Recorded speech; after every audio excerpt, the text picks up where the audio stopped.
Hindi na nagpalit. Magandang gabi po sa ating lahat. Karangalan na makasama ko kayo ngayong gabi sa paglulunsad ng MMFF Coffee Table Book dito sa Manila International Book Fair. Ang pinakamalaki at pinakamatagal ng book fair sa bansa.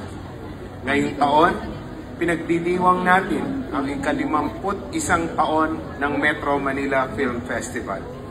Sa loob ng mahigit 5 dekada, ang MMFF ay naging tahanan ng mga kwento at talento ng mga Pilipino. Hindi lamang ito basta festival ng pelikula, ito ay pagdiriwang ng ating kultura, sining at pagkamalikhain. Ang MMFF Coffee Table Book ay isang paraan upang balikan at ipagdiwang ang ating kasaysayan.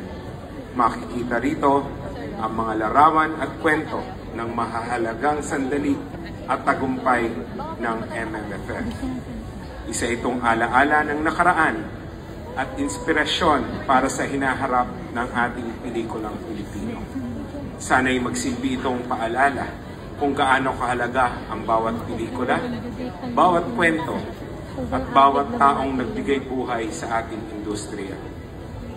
Ngayong gabi rin ay ating kikilalanin ang ilan sa ating MMFF Hall of Famers, gayon din ang mga bagong Hall of Famers, bilang pagkilala at pasasalamat sa kanilang natatanging kontribusyon.